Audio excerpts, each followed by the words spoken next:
Ah, shit. Here we go again. Greetings, fellow mortals. Just a reminder, saying it's just my opinion is for cowards.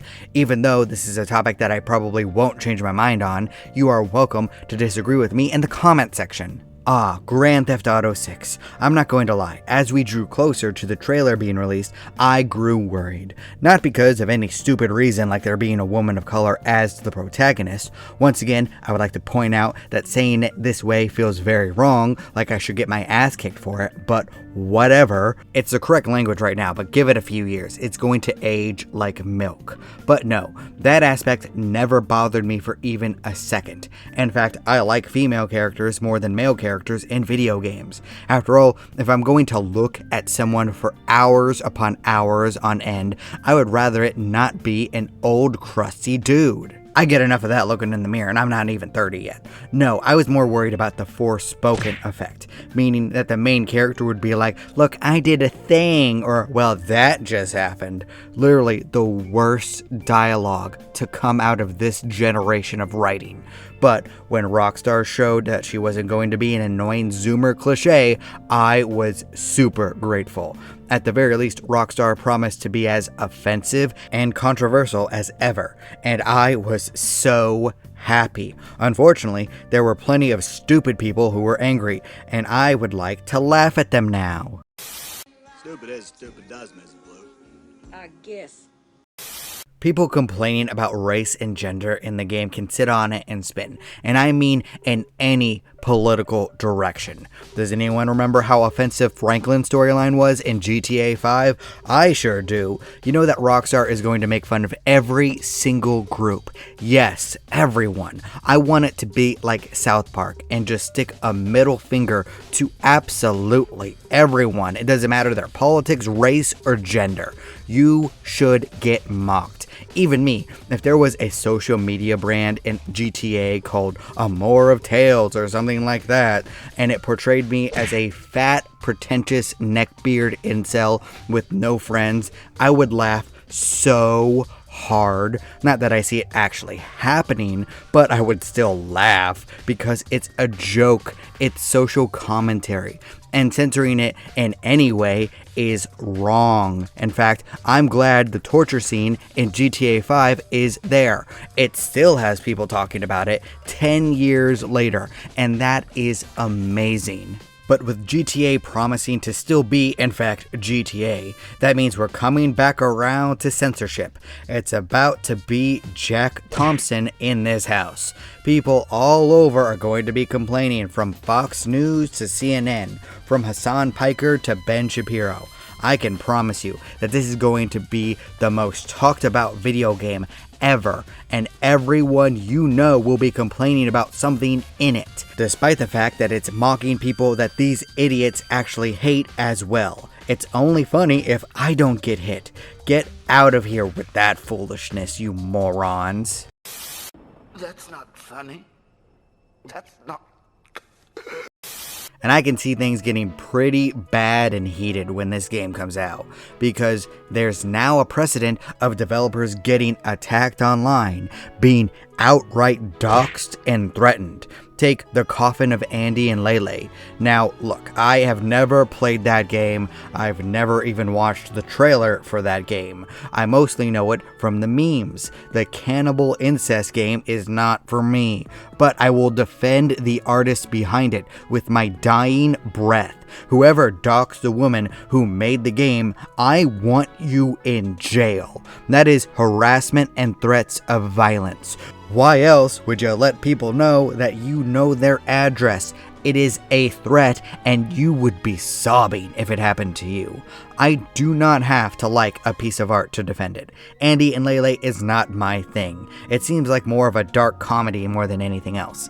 In fact, I consider it a little bit gross, but that's because it's not for me. I can realize that and accept it. There are things that I just don't like, and it doesn't mean that they're bad. I think that Jordan Peele's Us is significantly worse than Get Out and Nope. I think Death Stranding is as entertaining as watching paint dry on stale white bread. I have never once been able to get into Schitt's Creek. I just don't get it.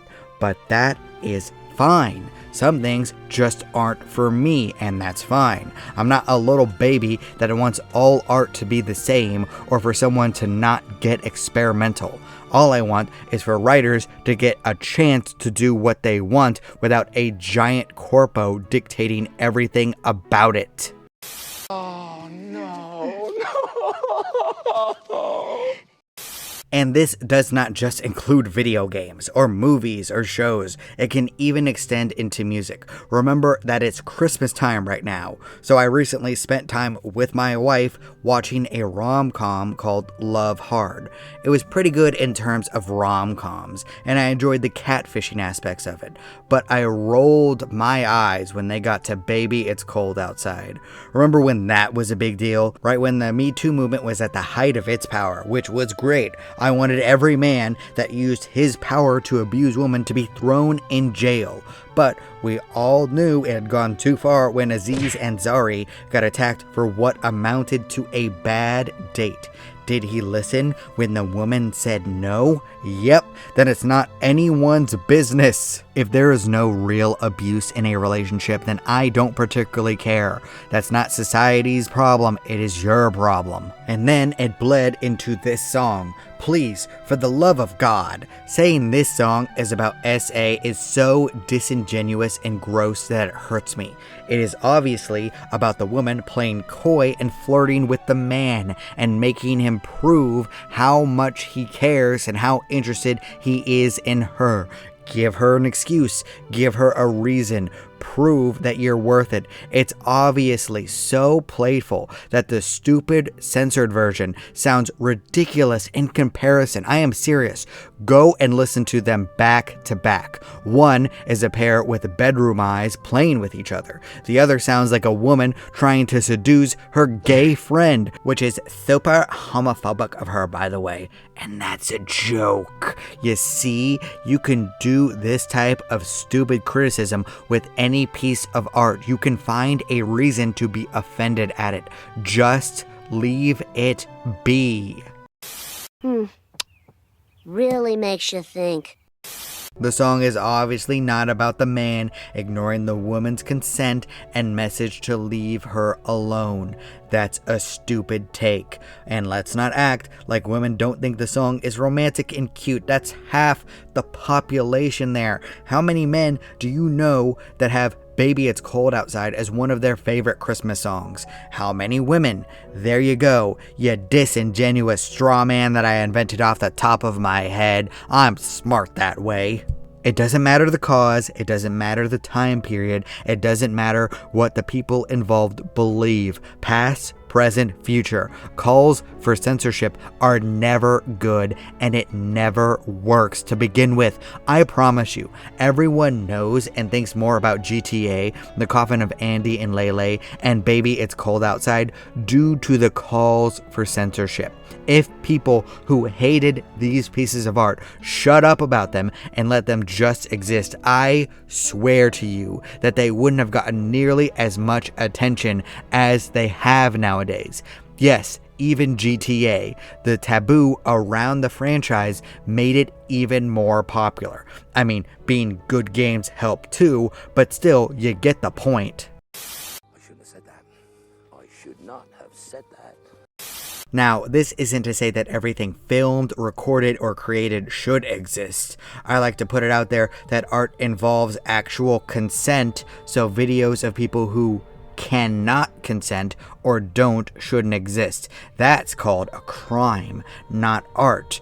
But that isn't the case with any of the things that I've been talking about. Keep in mind that actively mocking something that you don't like does a lot more damage to it than hating it or demanding that it be changed or censored. For example, oh boy, I can't wait to play GTA 6. It's going to be fun when every single mission starts the exact same way and ends predictably. Meet another character, watch a cutscene, drive to new location while listening to dialogue between the characters. The plan immediately goes wrong and there's a shootout. Then there's a cutscene where they curse at each other, repeat 70 times, and then roll credits. How fun! Or with the Coffin game, it's obviously for people with a specific fetish, and praising it to high heavens is basically like publicly advertising your search history.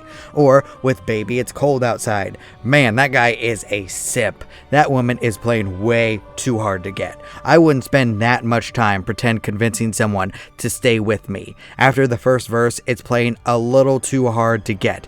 Go forth into the cold, lady. Have fun with that. You see, that ruins the whole pieces of art way more than calls for censorship. I bet some of you are actually pretty mad that I said all that, which is great. That honestly makes me super happy. You're welcome to disagree with all this. That's fine. After all, everyone is entitled to their objectively wrong opinion. Hey, do you like stories about an interconnected world? Then consider giving my LPCO books a try. They are all connected in some way, but you can jump in at any point, unless it's a series. Then you have to start at the beginning. But I got 3 books out right now and 3 coming next year. You will not have to wait long for content. Either way, thank you. I appreciate you. Do not despair.